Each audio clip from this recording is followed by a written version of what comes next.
Nagluto ako ng tempura at Japanese somen. Hello, minasan konnichiwa. Tara samahan nyo kami today's mini vlog. Kagising ko, naglaba na ako kagad ng mga labahin. Nakatapos ko lang maglaba kahapon, may labahin na naman ako mga auntie. Sa mga oras nga pala na to, ay tulog pa yung dalawang mag-ama ko. Dahil maganda yung sikat ng araw, kaya inunahan ko na maglaba. Pagkatapos ko mailagay yung mga damit dun sa washing machine, ay tinuloy ko na rin mag-toothbrush. Ilang minuto nga rin nga, ay nagising na rin tong anak ko. At agad-agad na nga siya nagpakarga sa akin. Sabi ko nga kay Kenshin, bibigyan ko muna siya ng pagkain dahil maliligo ako. Fast forward na nga po mga auntie, natapos na rin ako maligo. Diretso nga ako dito sa kwarto at tinanong ko si Hapon kung ano yung gusto niyang kainin.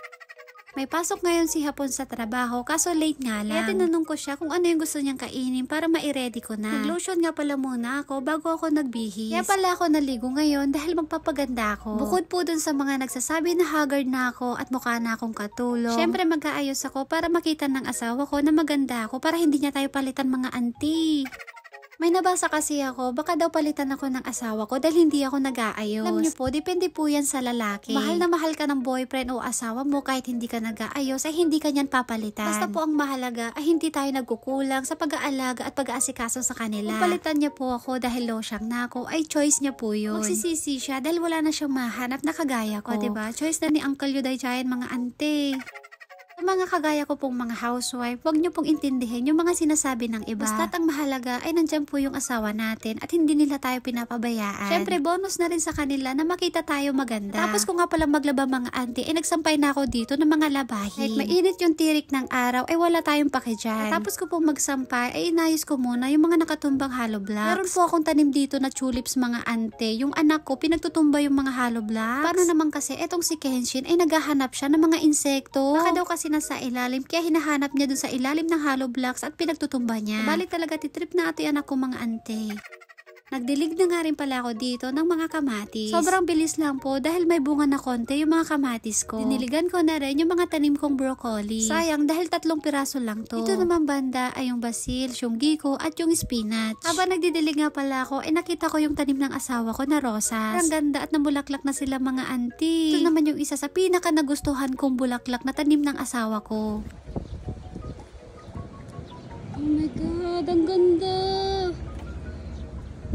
Ang ganda niya, oh, grabe, ang ganda. Wow. Grabe, ang ganda niya, oh. Oh, ang ganda.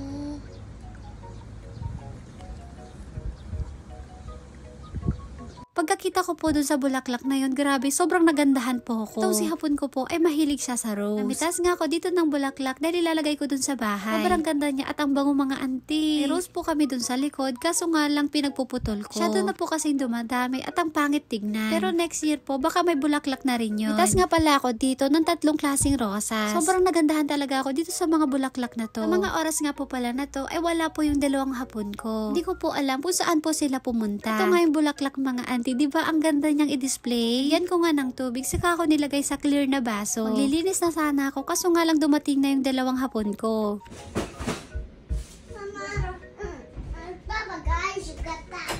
Kairi, nandaそれ? Papa ga aishu katta. アイス? 私いちご入れkatta.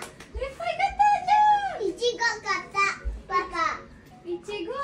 パパ。私パパが買った。どうした? いらないよ。いらないよ。持ってるよ。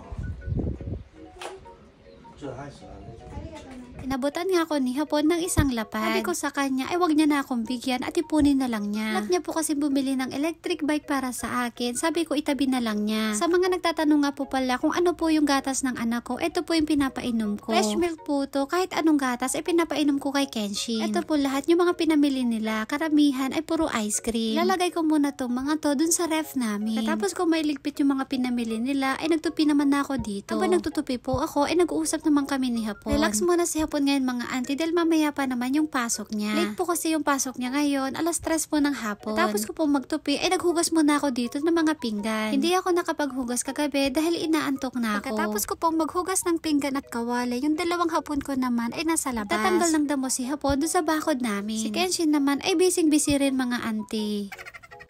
Habang nasa labas po yung dalawang hapon ko, ay magluluto na po ako dito ng pagkain namin. Naisipan ko pong lutuin ay tempura at somen. Sa tempura po, ito po yung lulutuin ko. Mushroom po at bell pepper. Naglagay nga pala ako ng harina sa plastic, saka ako ilalagay yung mga gulay. Ito nga po pala, makikita nyo po kung paano ako magluto ng tempura. Inulbusan ko lang po yung mga gulay, tapos magre-ready na po ako ulit dito ng harina. Tandaan nyo lang po yung ginagawa ko mga auntie kung gusto nyo po magluto ng tempura. Naglagay nga pala ako dito ng tubig. Tapos halo-haluin lang po hanggang sa ganito po yung itsura. Huwag po masyadong malapot yung harina para maganda po yung pagkaluto ng tempura. Habang napapainit po ako ng kawali, ay nilagay ko na rin itong mga gulay. Ito nyo po siya ilalagay dun sa harina na ginawa natin kanina. Ganito nga pala ako gumawa ng tempura. Parang pinupulbusan ko muna yung mga gulay, saka ko ilalagay dun sa may harina na may tubig. Ganyan po kasi yung tinuro sa akin noong nagtatrabaho pa ako sa Sobayasa. Dati po nung buntis ako kay Kenshin, ito po yung trabaho ko noon. Tagaluto po ako ng tempura. Sa pagluluto nga pala ng tempura mga auntie, kahit anong gulay po ay pwede. Gaya po ng talong, okra, broccoli, kalabasa, sibuyas, kamote, pwede po yung mga yon. Isa pang gusto ko ay yung laman po ng mais. Pwede nyo rin po yung itempura. Masarap din po etong yun. Dish nga po pala na to, tinatawag po ng mga Hapon na tempura. Pwede rin po kayo magtempura ng hipon o kaya naman scallop. Habang nagluluto nga pala ako ng tempura, ay magluluto naman ako dito ng somen. Ito po yung itsura ng somen mga auntie, para po siyang miswa. Pero mas manipis po yung miswa kesa dito sa somen. Ang Japanese somen po, isa ring sikat na pagkain dito sa Japan tuwing summer. Tatlong tali nga pala tong niluto ko dahil tatlo kaming kakain. Bilis lang po tong lutuin, kailangan wag nyo pong patagalin. Habang nagluluto ako ng somen, ay nagluluto rin ako dito ng tempura. Pagkatapos ng 2 minuto mga auntie, ay naluto na rin po tong ating somen. Kumuha lang po ako dito ng yelo, saka ako nilagay dito yung somen. Pag naluto po, kailangan natin tong hugasan. Pag huhugasan po, kailangan may yelo. Mas masarap po kasi to kapag malamig. Kasi kaso ko na nga rin po pala tong mga tempura dahil luto na. Pagkatapos ko po may lagay sa mesa, ay diniretso ko na rin po tong ginagawa ko. Pagkatapos ko po mahugasan na malamig na tubig, ay nilagay ko na rin po dito sa lagayan.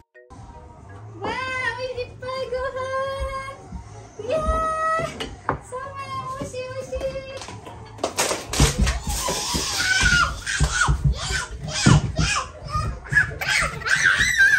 Napakaingay talaga ng anak ko mga auntie, manang-mana sa nanay.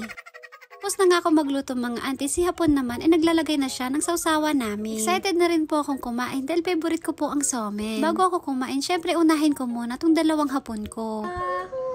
Tatabitin na. Kimasa. Itadakimasu. Ay, dozo. Oishii. Itadakimasu.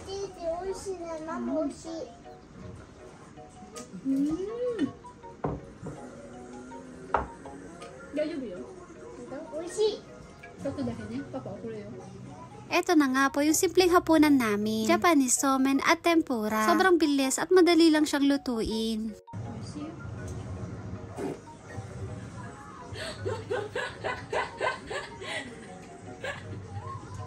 Dare? Dare? Tawa nga kami ni Hapon mga auntie dahil umutot si Kenshi. Kapagkatawa talaga ito yung anak ko, parehas na ni tatay na.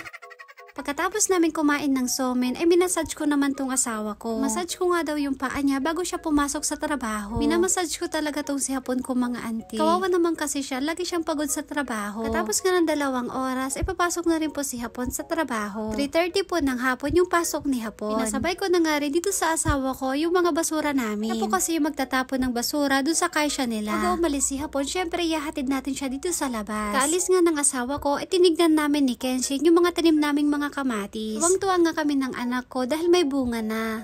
Ito ipay da ne. Ne. Mama, yashi. Mareshi. Pagkatapos namin tignan yung mga kamatis, nagpunta naman kami dito sa likod. Kenshin naman, lagi niyang dala-dala itong timba. Ang dami! Uy, dami. Apa ko? Ang dami mga auntie, oh, ayun.